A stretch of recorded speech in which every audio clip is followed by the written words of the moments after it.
Le survivalisme et le bushcraft sont des thèmes qui m'ont toujours intéressé. J'ai lu de nombreux livres à ce sujet et visionné de nombreuses vidéos. Mais il manquait quelque chose à mon apprentissage. Je voulais m'améliorer et pour cela m'entourer des meilleurs, auprès de professionnels et des formateurs reconnus dans le milieu. C'est intense, c'est très intense, c'est physique. C'est pour cette raison que cet été, j'ai été invité par la structure Alpha Survie afin de tester mes compétences sur le terrain. J'en peux plus.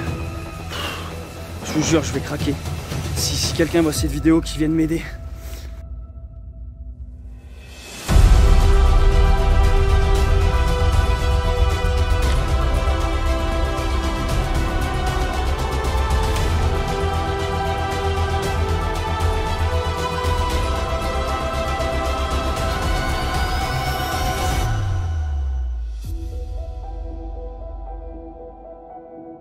Tu peux nous parler de la différence entre survie et bushcraft? Ok, je vais mettre une caricature. Alors, la survie, c'est monsieur, madame, tout le monde. Son but, c'est rentrer chez lui. Bushcraft, c'est monsieur, madame, tout le monde. Le but, c'est de sortir chez lui et aller en forêt.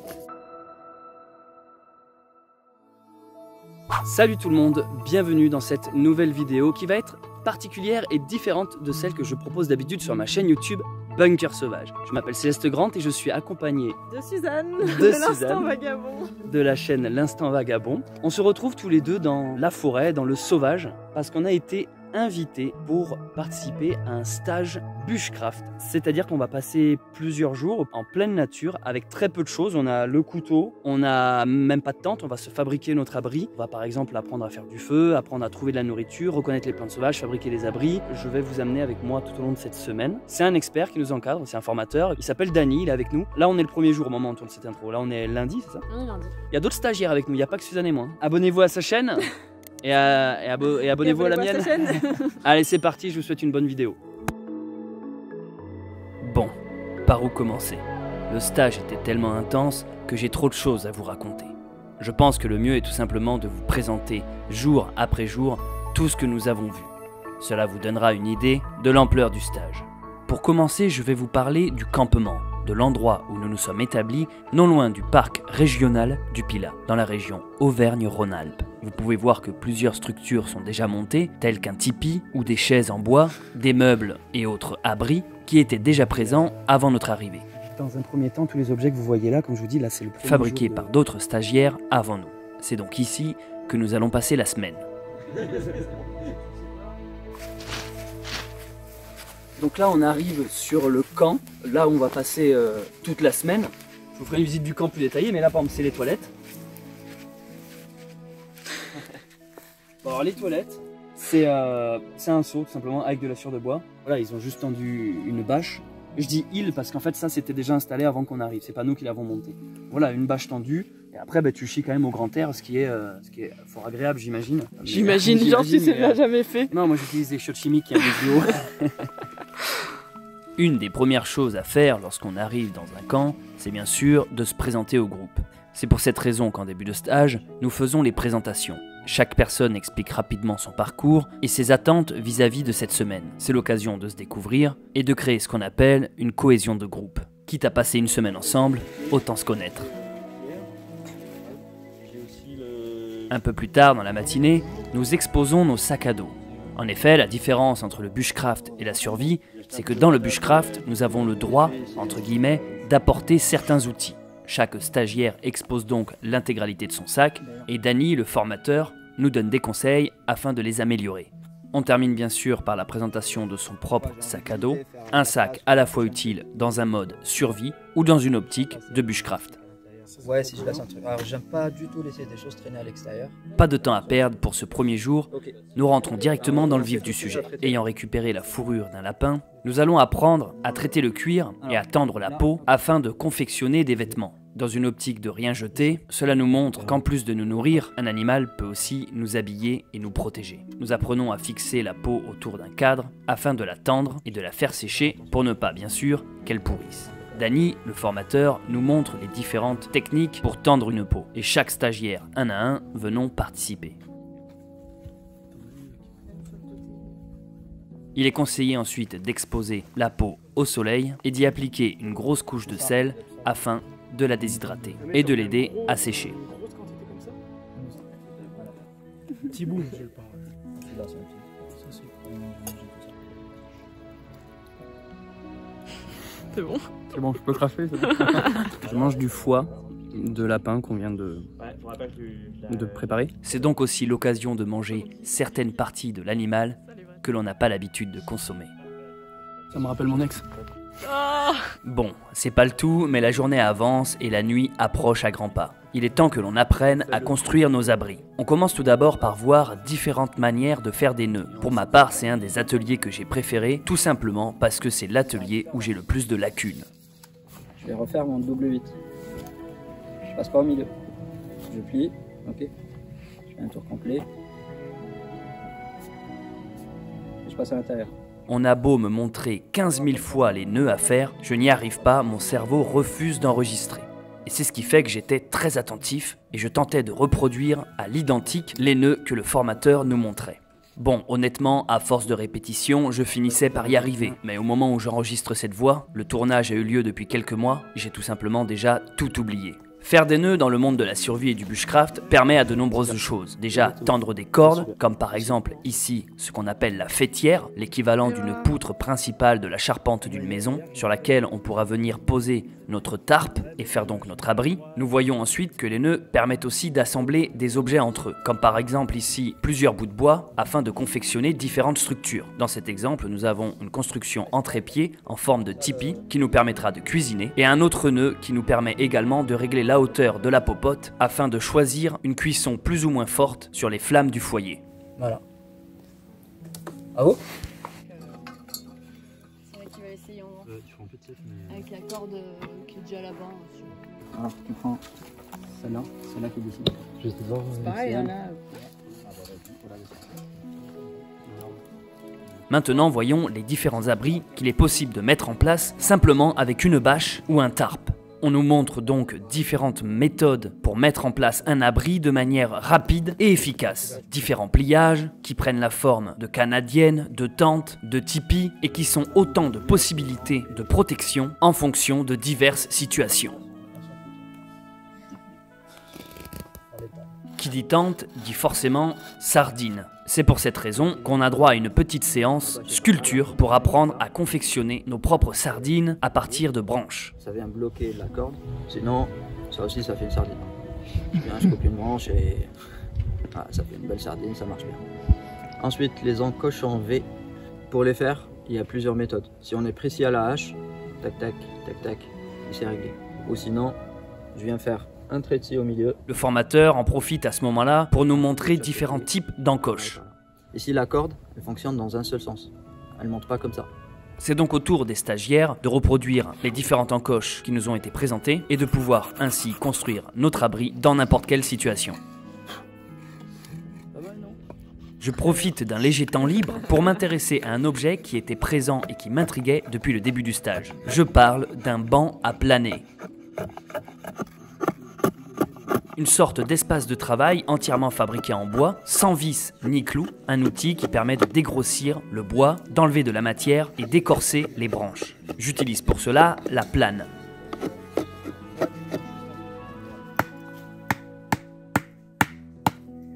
Donc là on vient de fabriquer un abri. Ce qu'on a fait, Suzanne et moi, c'est que vu qu'on a deux tarpes qui sont petites, généralement il est conseillé d'avoir du 3 par 3, du coup on a combiné nos deux tarpes avec différents nœuds et fixations qu'on a vus. On a fabriqué des piquets, des sardines. Et en fait, là où on a su tirer point fort d'un désavantage, c'est qu'en fait, moi, mon tarp, c'est un poncho. C'est-à-dire qu'en vrai, il y a une capuche, il y a un trou. Et du coup, ça fait que on avait une arrivée où la pluie risquait de rentrer. Donc en fait, on a mis un grand piquet façon chapiteau qui non seulement nous fait gagner de l'espace et surtout qui en fait, du coup, a bouché le trou de la capuche. Et du coup, voilà, c'est plutôt grand là.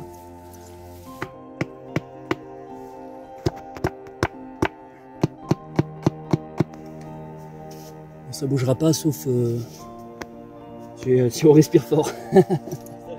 Un grand classique dans le monde de la survie et du bushcraft, c'est les différentes techniques pour démarrer un feu. Vous le savez, le feu sert à s'éclairer, à se réchauffer, à cuire les aliments, à se protéger. C'est peut-être même une des choses les plus primordiales à apprendre. On nous apprend donc à utiliser ce qu'on appelle un fire steel, ou une pierre à feu en français, également à reconnaître les différentes essences de bois et les différents combustibles qu'il faudra privilégier, tels que l'amadouvier ou l'écorce de bouleau. Chaque stagiaire ayant amené son allume-feu s'expérimente à la technique qui demande, mine de rien, un certain coup de main.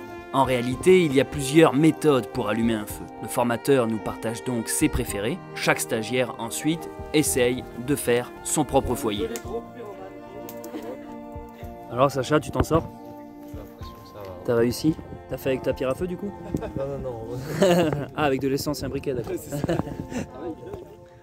On dirait que t'es en train de sauvegarder ta partie. Mets bien ton doigt. Voilà. Faut toujours chercher l'ombre.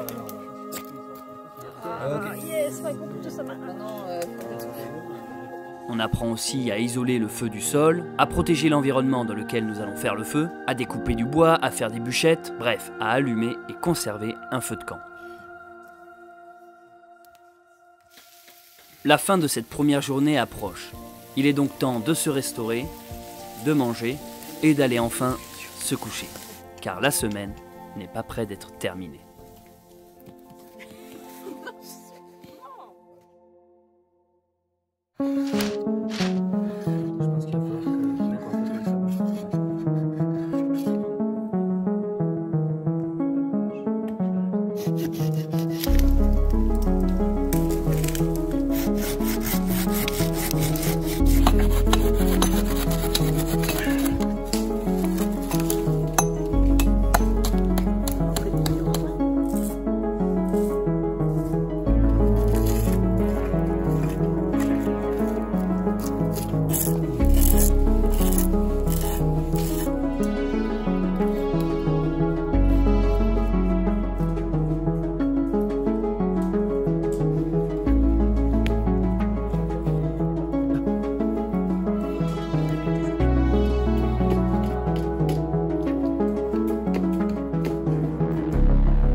Ah, quel dommage! Nous étions pourtant bien lancés dans la construction de cette cabane. En effet, qui dit bushcraft dit aussi fabrication d'un abri naturel. Rassurez-vous, les arbres que nous coupons sont des arbres morts sur pied.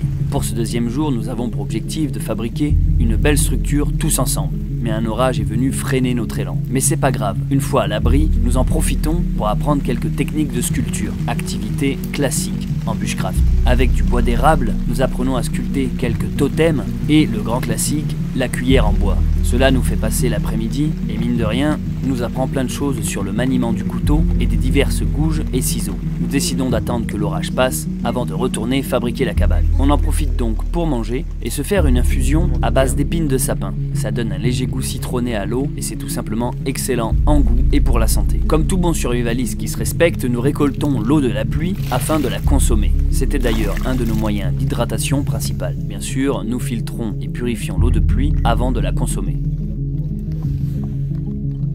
Le meilleur moyen de savoir si on a sculpté une bonne cuillère, c'est de directement l'utiliser en mangeant du pâté. Test de la cuillère.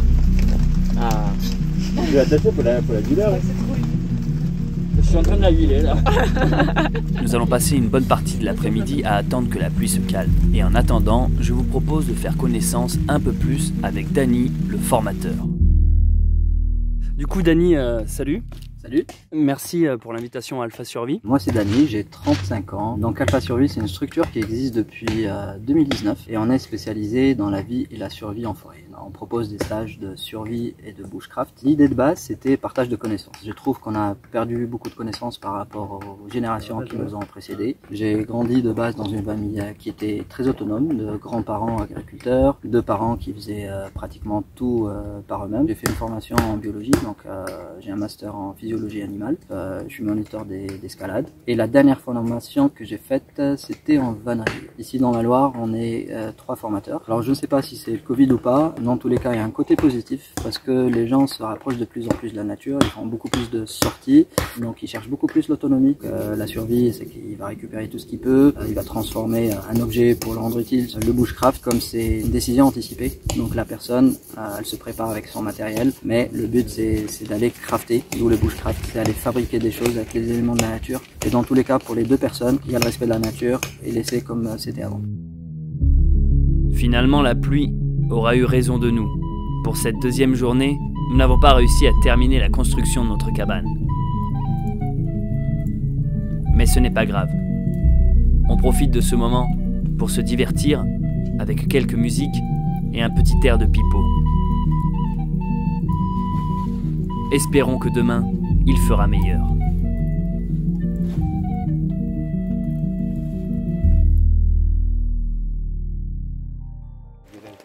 Troisième jour au stage Alpha Survie. Toujours en train de tester ma cuillère en bois, cette fois avec du café. Pour le coup ici c'est du café lyophilisé, mais je vous prépare une vidéo sur le café de gland qui est vraiment exceptionnel. Bref, en ce début de 3e journée, on prépare nos outils, on les aiguise, on les affûte, et malgré la pluie, on décide de continuer la cabane. Pendant que certains préparent les outils, une autre équipe met le bois à l'abri, car vous l'aurez compris, il pleuvait vraiment beaucoup. La chose la plus incroyable que nous ayons appris à faire sur ce stage, c'est fabriquer des tables simplement par la volonté de l'esprit.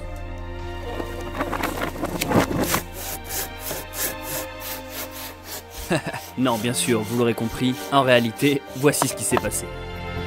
Pendant que Baptiste coupait une branche, Michel a voulu en briser une autre en s'appuyant sur la table.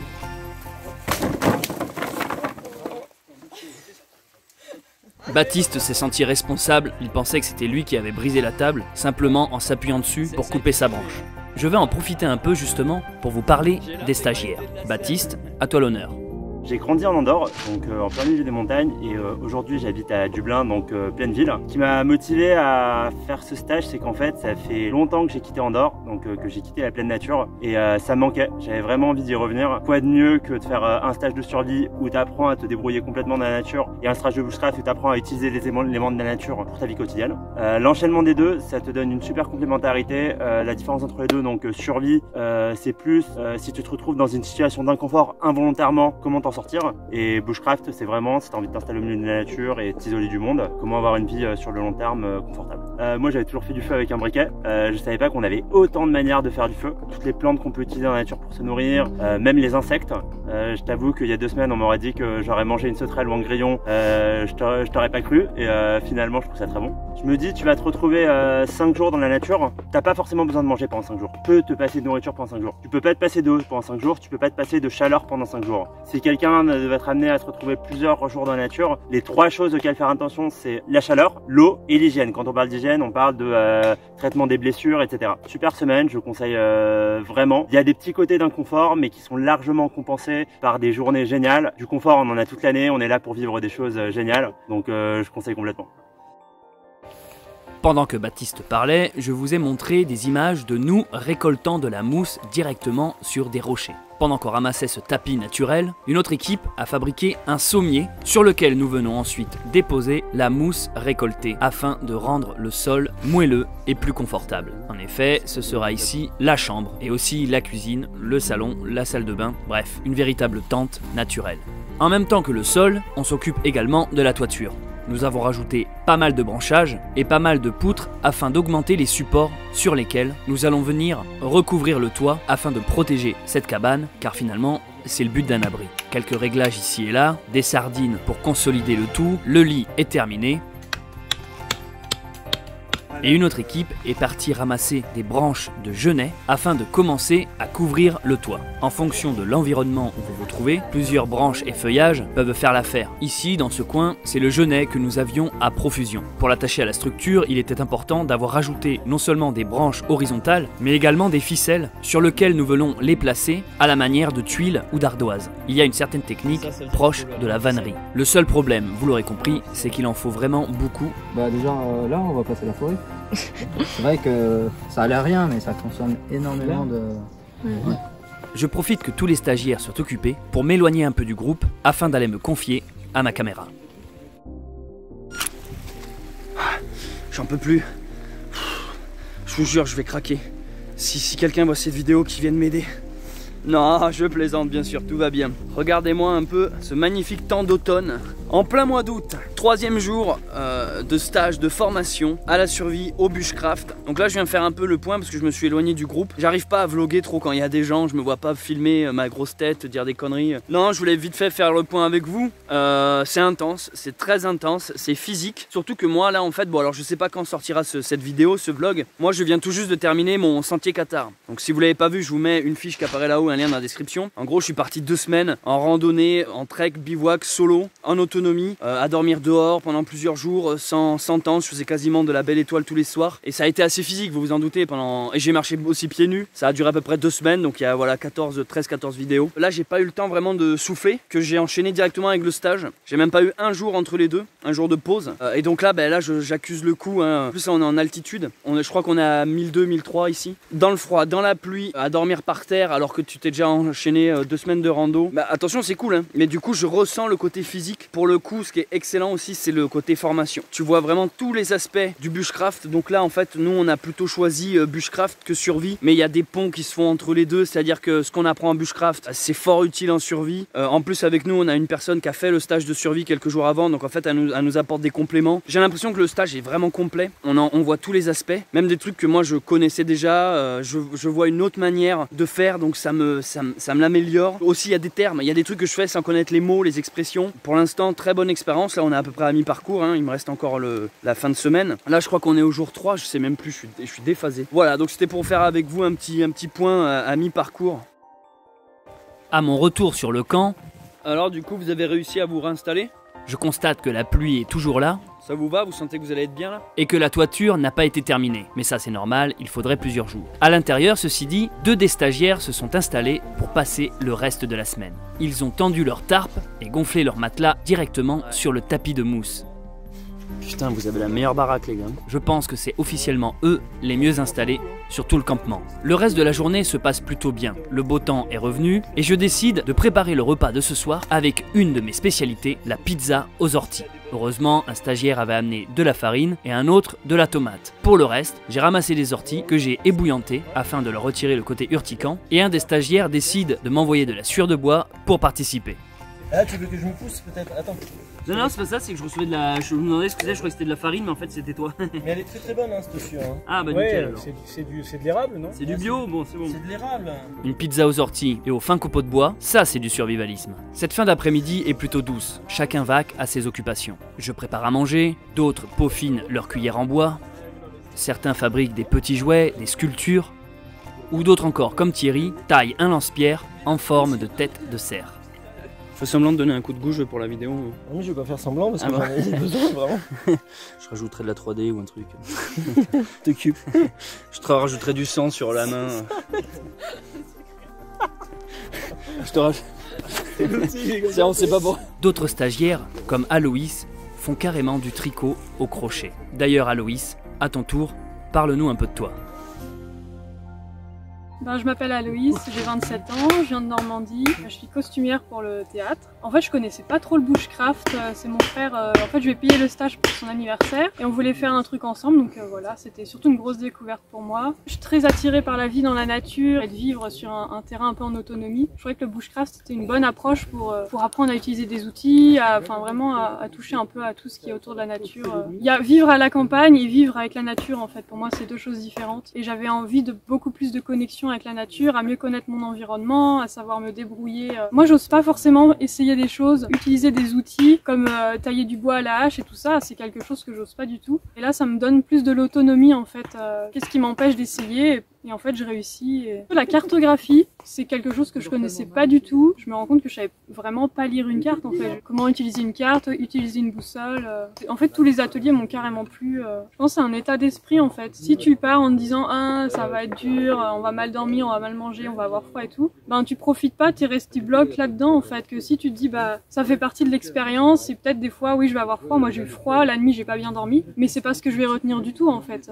Et puis c'est rien d'insurmontable, c'est quelques jours. Je sais que moi mon niveau de confort il peut être très bas en fait, être dans les bois comme ça pendant plusieurs jours. J'avoue que repousser mes limites, c'est plutôt moi la nourriture qui me gêne en fait. Devoir manger des insectes, des trucs comme ça, ça me fait peur, du coup c'est peut-être ça qui me bloquerait par rapport à la survie. Donc maintenant t'es prête pour Koh-Lanta ? Non, pas spécialement.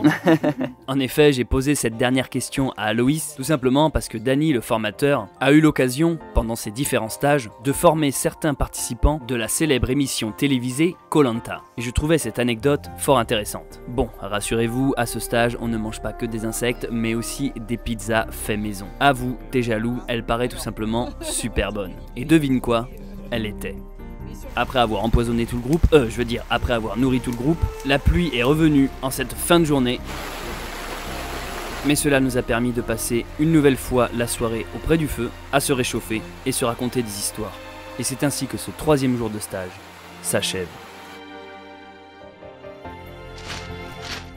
Pour ce 4e jour sur le stage, nous débutons la journée par l'activité orientation et cartographie. C'est un des ateliers sur lequel j'étais assez à l'aise, pour la simple et bonne raison que, étant plus jeune, j'ai fait beaucoup de courses d'orientation. J'avais donc quelques repères et quelques bases qui m'ont été très utiles. Le formateur commence à nous expliquer les classiques, comment se repérer sur une carte, comment identifier le terrain, comment lire son environnement, comprendre les dénivelés, l'altitude, les chemins noirs, les routes, reconnaître les points cardinaux, faire de la triangulation, utiliser tout simplement sa boussole, prendre des mesures, faire de la mise à l'échelle, relever les coordonnées GPS, tout un tas de facteurs à prendre en compte qui honnêtement mériteraient à elles seules un stage complet. Dany nous a donné ensuite une destination, un objectif à atteindre, et nous avons donc dû préparer notre itinéraire sur la carte et nous y rendre à pied, sans bien sûr utiliser autre chose que la carte papier. Le but était de voir ici si nous étions capables de reconnaître un chemin sans se tromper de route, surtout en pleine forêt et en pleine campagne. Par exemple ici, pour faire de la triangulation, nous pouvons voir une éolienne qui est reproduite sur la carte. Cela nous donne un premier indice. L'éolienne, elle est là. Elle est ici. Okay. En deuxième point de repère, au loin, un calvaire, qu'on retrouve également sur la carte. Et un peu plus loin de ce côté-là, un village. En reliant tous ces points, cela nous donne notre position exacte sur la carte. Cette balade nous a pris mine de rien la matinée. L'atelier de l'après-midi se résume aussi assez rapidement. Et pourtant, c'est un des ateliers qui nous a demandé le plus de temps. Je parle de faire du feu par friction. Le boss final dans le monde de la survie et du bushcraft. Arriver à faire du feu simplement avec 2 morceaux de bois qu'on frictionne ensemble. Après nous avoir montré le matériel nécessaire, la planchette, la drille, la pommelle, l'archet, Dany nous montre comment procéder et les positions à adapter. On va voir le rouge à l'intérieur. Le principe est d'obtenir une braise qui nous permettra ensuite d'allumer le feu. Comme d'habitude, c'est au tour de chaque stagiaire de s'y essayer.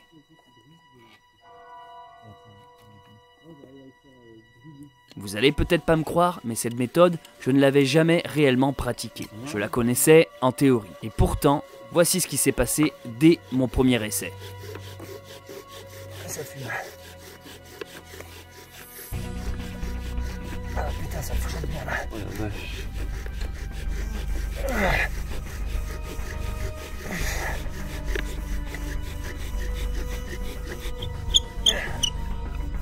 Oh la vache, tout ce que t'as fait de... J'ai réussi à avoir une épaisse fumée, ce qui est plutôt très bon signe. Du coup, dans la foulée, je me lance immédiatement pour un deuxième essai. J'y arrive assez vite, mais j'avais oublié que on pouvait se brûler. Ah oui, je me suis brûlé. Allez, comme on dit, la troisième, c'est la bonne. D'abord la fumée blanche, ensuite la fumée épaisse et noire, accélérer de plus en plus vite, appuyer de plus en plus fort, et soudain...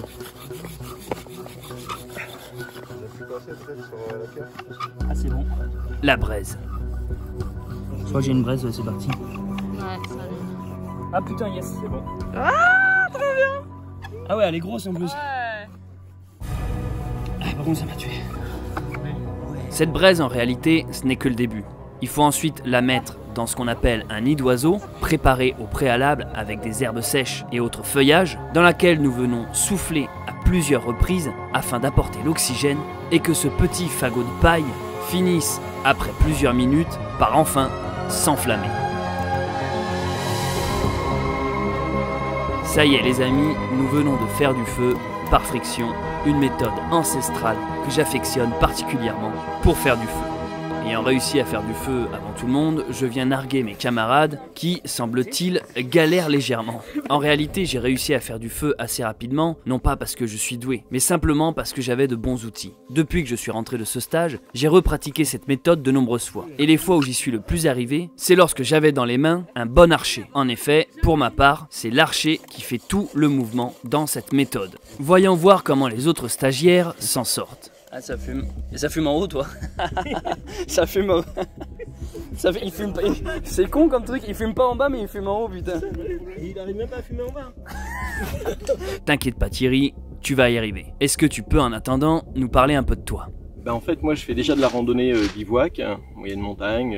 On avait l'habitude avec mon neveu de crapahuter pas mal. Et puis on avait envie depuis un certain temps de se confronter un peu plus à la nature, rester plus longtemps en tout cas, retirer un petit peu certaines habitudes qu'on a, où on emmène trop, où on n'en emmène pas assez, comprendre un peu mieux certaines techniques de survie. Pour les prochaines randos, c'est pouvoir se poster dans un endroit sympa, choisi, pas subi. On a toujours effectivement l'impression d'en connaître beaucoup, mais en fait là on découvre qu'on a encore des manques. Et celui où j'ai vraiment le plus appris, c'est celui sur la botanique, de pouvoir te nourrir, te soigner. En fait, quand on vit dans la nature, qu'on est randonneur soi-même, passer à côté de choses qui nous entourent, je trouve ça vraiment important de pouvoir venir l'apprendre ici. Et puis tout ce qui est faire le feu à partir de très peu de choses. Là, on a vraiment pris une belle leçon et je pense vraiment que ça va nous aider pour la suite, quoi. Il y a des grands partages, tout le monde a des savoirs. J'ai énormément appris des autres, appris sur moi-même. Et puis,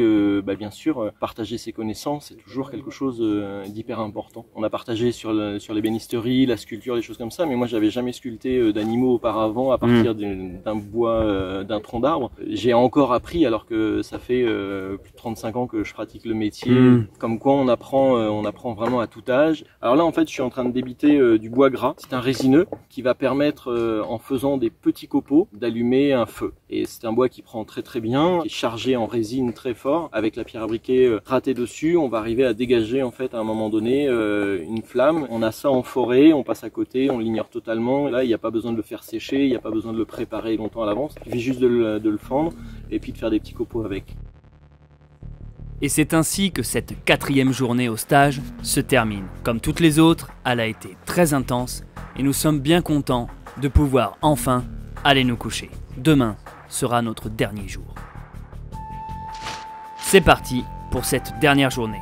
Et pas des moindres. En effet, de bon matin, voici que nous avons quitté le camp pour aller faire de la reconnaissance de plantes sauvages. Dans cette sortie botanique, apprendre à reconnaître les fleurs, les arbres, les fruits, croyez-moi, c'est quelque chose de fort utile. On ne se rend pas compte que la plupart des choses qui nous entourent sont soit de la nourriture, soit des remèdes. C'est un grand classique dans les stages de survie et de bushcraft. La reconnaissance de la flore et l'herboristerie sont des thèmes tellement riches qu'il est préférable de prendre des notes. En réalité, on pourrait baser l'intégralité d'un stage uniquement sur cette discipline, tant elle est riche et ma foi complexe. Par exemple ici, ces petites bulles de sève avec lesquelles on jouait lorsqu'on était gamin, figurez-vous que non seulement on peut le manger, mais c'est également un très bon cicatrisant à appliquer sur une plaie. Je vais pas vous ressortir tout le cours parce que non seulement j'ai oublié la moitié, et ensuite parce que je ne peux pas non plus dévoiler l'intégralité du stage. On voit les classiques, le plantain, le trèfle, les pissenlits, bien sûr les framboises, les mûres, mais on voit aussi les moins connus. Certaines permettent de se nourrir en salade, crue, cuite ou comme on l'a vu en pizza, et d'autres permettent tout simplement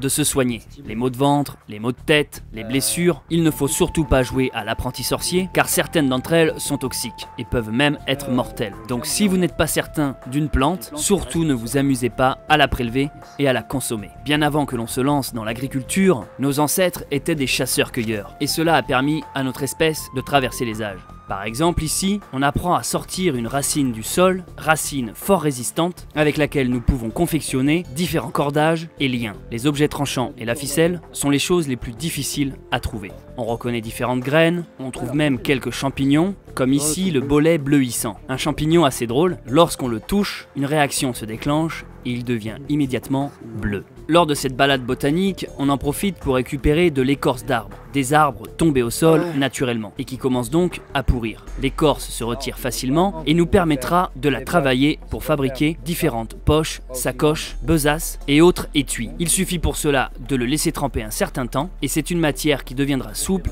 et qui se travaillera exactement comme le cuir. Pareil pour les cordages parlés précédemment, laissez-les un peu mariner dans l'eau, cela les rendra plus souples. Bref, je crois que vous l'aurez compris, on a vu pendant ce stage énormément de choses. Cette semaine a été riche, cette semaine a été intense, et hélas, comme toutes les bonnes choses ont une fin, il est temps pour moi de partir. Et c'est ainsi que le stage Bushcraft à Alpha Survie se termine. On retourne à la civilisation. On va pouvoir enfin se doucher. En tout cas, c'était une superbe expérience. J'ai appris plein de choses qui vont m'être fort utiles pour la suite de mon aventure au bunker sauvage. Je remercie toute l'équipe d'Alpha Survie pour l'invitation. Je remercie tous les stagiaires qui étaient avec nous pendant ce stage. Je remercie Suzanne qui est en train de faire un travelling arrière en tenant la caméra, en évitant de ne pas tomber dans les toilettes sèches. Merci d'avoir regardé cette vidéo. Je vous mets toutes les infos dans la description si le stage vous intéresse, c'est accessible, vous pouvez aller voir les dates, le calendrier. Ils font des stages hiver grand froid, préparation aux basses températures. Allez voir tout ça par vous-même, le lien est dans la description. Je remercie encore Alpha Survie de m'avoir invité. Je terminerai sur cette phrase: donne un poisson à quelqu'un, il aura à manger une fois, apprends-lui à pêcher, il aura à manger toute sa vie. C'est exactement l'expérience que j'ai eue ici à Alpha Survie, un échange de savoir et de connaissances pour nous rendre meilleurs. Je suis essoufflé même. Bref, merci d'avoir regardé cette vidéo, c'était Céleste Grant, on reste en contact tant qu'il y a du réseau. Allez, ciao!